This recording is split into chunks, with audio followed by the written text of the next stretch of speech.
जय हिंद बच्चों।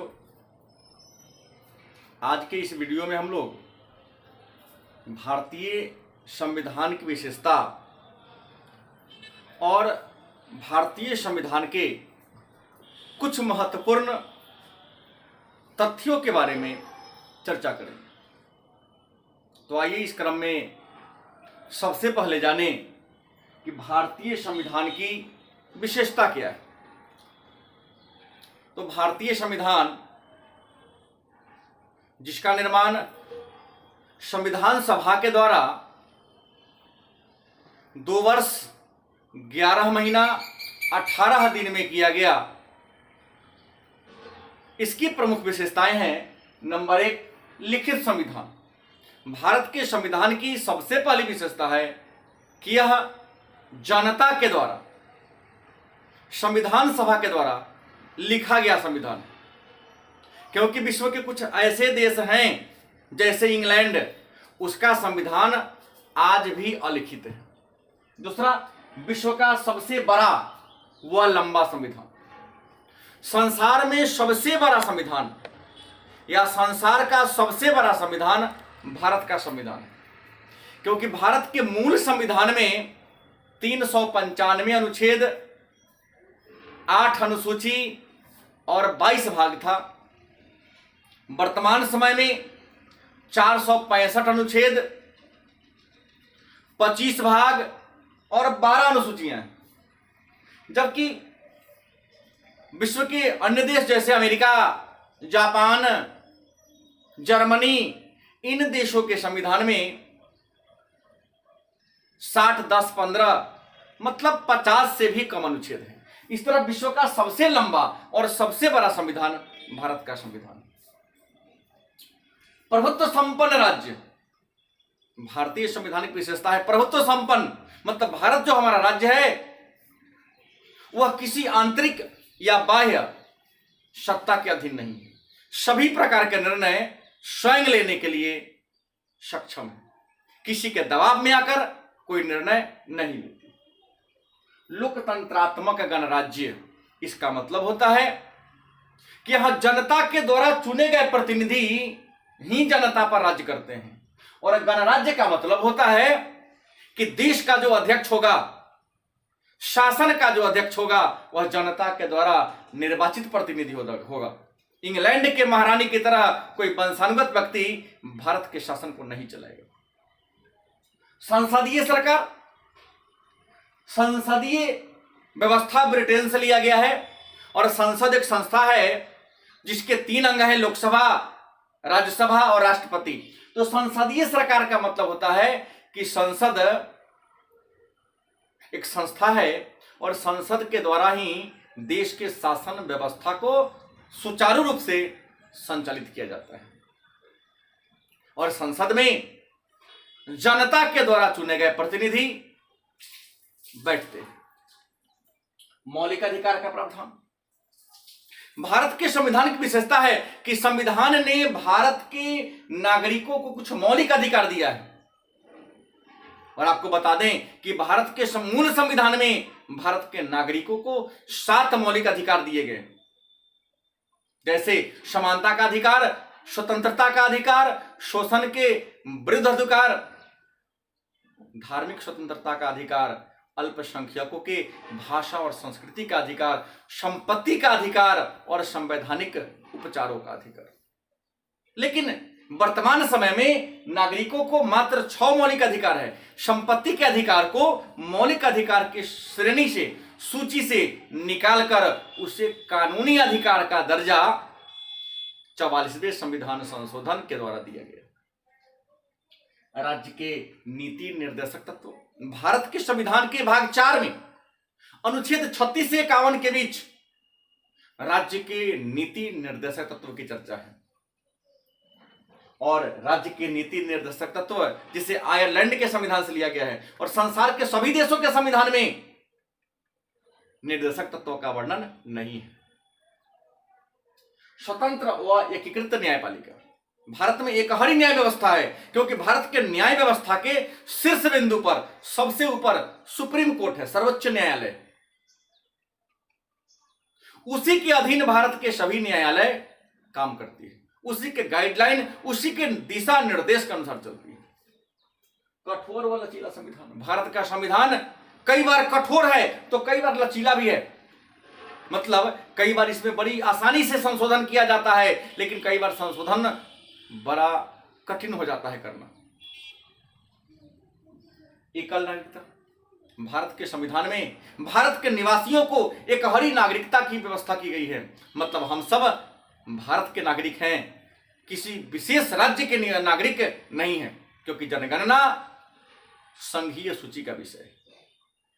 वयस्क मताधिकार। भारत के संविधान की एक विशेषता है कि संविधान में भारत के नागरिकों को, भारत के निवासियों को वयस्क मताधिकार प्रदान किया गया है। प्रारंभ में स्वतंत्रता प्राप्ति के बाद या स्वतंत्रता के समय 1947 ईस्वी में भारत के लोगों को जो वयस्क मताधिकार दिया गया, उस समय मताधिकार की उम्र सीमा 21 वर्ष थी।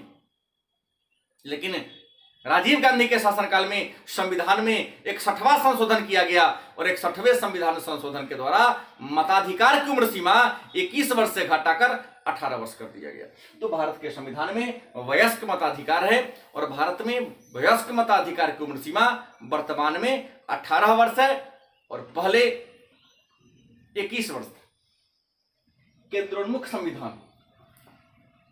केंद्रोन्मुख संविधान का मतलब होता है कि सभी शक्तियां, सभी निर्णय अंतिम रूप से केंद्र सरकार का ही मान्य होता है। राज्यों की स्वतंत्रताएं हैं, लेकिन उनकी स्वतंत्रताएं सीमित हैं। पंथ निरपेक्ष। पंथ निरपेक्ष का मतलब धर्म निरपेक्ष। मतलब भारत का अपना कोई धर्म नहीं है, धर्म लोगों का निजी मामला है। सरकार धर्म के मामले में तटस्थ है, न तो किसी धर्म का समर्थन कर सकती है या करती है और न ही किसी धर्म का विरोध करती है। तो यहां पर पंथ निरपेक्ष है। समाजवादी राज्य। भारतीय संविधान की विशेषता है कि संविधान के द्वारा भारत को समाजवादी राज्य की स्थापना की गई है। मतलब यहां सामाजिक, आर्थिक, राजनैतिक सभी प्रकार के समानता और स्वतंत्रता की बात की गई। मूल कर्तव्य की विशेषता। भारत के संविधान के द्वारा नागरिकों को कुछ मूल कर्तव्य, फंडामेंटल ड्यूटी की व्यवस्था की गई और मूल कर्तव्य की को भारत के संविधान में 42वें संविधान संशोधन 1976 के द्वारा जोड़ा गया और मूल कर्तव्य सोवियत रूस के संविधान से लिया गया। और मूल कर्तव्य के बारे में चर्चा संविधान के भाग 4 क के अनुच्छेद 51 क में है।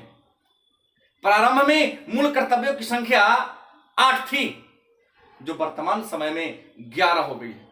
डॉक्टर स्वर्ण सिंह समिति के अनुशंसा पर भारत के संविधान में मूल कर्तव्य को जोड़ा गया। भारत के अलावे सोवियत रूस ही ऐसा देश है जहां नागरिकों को मूल कर्तव्य को पालन करने को कहा जाता है। विधि का शासन। भारतीय संविधान की विशेषता है कि यह कानून का शासन है। कानून से ऊपर, कानून से बड़ा कोई नहीं। अल्पसंख्यकों के हितों की रक्षा भारत के संविधान के द्वारा भारत में अल्पसंख्यकों के हितों को विशेष ध्यान में रखा जाता है। विकेंद्रीकृत शासन व्यवस्था या त्रिस्तरीय शासन व्यवस्था। भारत की जो शासन व्यवस्था है वह विकेंद्रीकृत है। मतलब किसी एक संस्था, एक व्यक्ति के हाथ में संपूर्ण ताकत नहीं है। केंद्र में केंद्र सरकार है, तो राज्य में राज्य सरकार है, तो गांव में ग्राम पंचायत है। मतलब 3 स्तर पर शासन का बंटवारा किया गया। तो ये थी भारतीय संविधान की विशेषता। अब है उद्देश्य प्रस्ताव। तो भारतीय संविधान का जो उद्देश्य प्रस्ताव है, यह संविधान सभा में पंडित जवाहरलाल नेहरू के द्वारा 13 दिसंबर 1946 ईस्वी को पेश किया गया। मतलब संविधान सभा के सामने संविधान के उद्देश्य को पंडित नेहरू ने 13 दिसंबर 1946 को पेश किया और 13 दिसंबर 1946 से ही भारत के संविधान का लेखन कार्य शुरू हुआ। क्योंकि 9 दिसंबर को तो पहली बार बैठक हुई थी, लेकिन लिखना शुरू हुआ था 13 दिसंबर 1946 के तारीख से, तब जब पंडित नेहरू ने उद्देश्य प्रस्ताव को पेश कर दिया। उद्देश्य प्रस्ताव में 8 अनुच्छेद थे और संविधान सभा ने 22 जनवरी 1947 को पंडित नेहरू के द्वारा प्रस्तुत किया गया उद्देश्य प्रस्ताव को स्वीकार कर लिया। दूसरा, संविधान दिवस क्या है? तो आप जानते हैं कि हमारा संविधान जो भारत के शासन का, भारत के कानून का मूल स्रोत है, और हमारा संविधान 2 वर्ष 11 महीना 18 दिन के अथक प्रयास के बाद बनकर तैयार हुआ था और हमारा संविधान 26 नवंबर 1949 को बनकर तैयार हो गया। अतः 26 नवंबर 1949 को संविधान दिवस के रूप में मनाया जाता है और भारत में पहली बार संविधान दिवस 2015 ईस्वी को मनाया गया। मन में प्रश्न होगा कि संविधान तो बहुत पहले लागू हुआ, 1950 में ही लागू हुआ, तो फिर 2015 से संविधान दिवस क्यों मनाना प्रारंभ किया गया? तो आपको बता दे, संविधान के पिता, संविधान के जनक बाबा साहब भीमराव अंबेडकर के 125वें जन्म दिवस के अवसर पर, मतलब उनके जन्म का 125 वर्ष पूरा हो गया, उसी अवसर पर माननीय प्रधानमंत्री नरेंद्र दामोदर दास मोदी के द्वारा उनके सम्मान में, भारत के आधुनिक मैन, भारतीय संविधान के पिता के सम्मान में 26 नवंबर को संविधान दिवस के रूप में मनाने की घोषणा की गई। अब प्रतिवर्ष 26 नवंबर को संविधान दिवस के रूप में मनाया जाता है। कुछ प्रमुख महत्वपूर्ण बातें जो शायद आप जानते भी हैं और नहीं जानते हैं तो जान ले कि संविधान का निर्माण 3 चरणों में पूरा हुआ।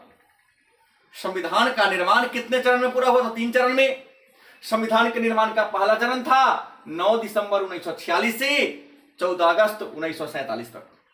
दूसरा चरण 15 अगस्त 1947 से 26 नवंबर 1949 तक और तीसरा चरण 27 नवंबर 1949 से मार्च 1952 तक, मतलब चुनाव होने तक, आम चुनाव होने तक। हमारा संविधान तो दूसरे चरण में ही बनकर तैयार हो गया था, लागू हुआ तीसरे चरण में। भारत के संविधान को बनाने के लिए संविधान निर्माताओं ने विश्व के 60 देशों के संविधान को पढ़ा था, मतलब 60 देशों के संविधान का दर्शन हमारे संविधान पर पड़ा है। संविधान के प्रारूप पर, संविधान के स्वरूप पर 114 दिनों तक विचार विमर्श हुआ था कि स्वरूप कैसा हो, और 26 नवंबर 1949 को संविधान के 16 अनुच्छेदों को लागू किया गया था। वह 16 अनुच्छेद कौन कौन था? तो 5, 6, 7, 8, 9, 60, 324, 366, 367, 379, 380, 388, 391, 392, 393, 394, मतलब 26 नवंबर 1949 को संविधान के 16 अनुच्छेदों को लागू कर दिया गया था। नागरिकता, निर्वाचन से संबंधित प्रमुख बातों को। संविधान के पिता, संविधान के जनक और भारत का आधुनिक मैन बाबा साहब भीमराव अंबेडकर को माना जाता है। और सबसे महत्वपूर्ण बात कि कैबिनेट मिशन योजना के द्वारा जिस संविधान सभा के सदस्यों का चुनाव हुआ, तो बाबा साहब भीमराव अंबेडकर पहले बार बंगाल प्रेसिडेंसी से चुनाव जीते थे। लेकिन जब भारत के विभाजन हो गई, तो विभाजन के बाद जिस निर्वाचन क्षेत्र से बाबा साहब चुनाव जीते थे वह पाकिस्तान के हिस्सा में चला गया। तो दूसरी बार बाबा साहब को बंबई से चुना गया, पुनः निर्वाचित किया गया। पहली बार बंगाल से जो पाकिस्तान में चला गया और दूसरी बार पुनः इनको बंबई से चुना गया। मूल संविधान में 395 अनुच्छेद, 22 भाग और 8 अनुसूची थी, लेकिन वर्तमान संविधान में 465 अनुच्छेद, 25 भाग और 12 अनुसूची। और 25 सितंबर को अंतर्राष्ट्रीय लोकतंत्र दिवस के रूप में मनाया जाता है। यह परंपरा 2015 ईस्वी से प्रारंभ हुआ, लेकिन इसे 2017 ईस्वी से नियमित कर दिया गया। धन्यवाद।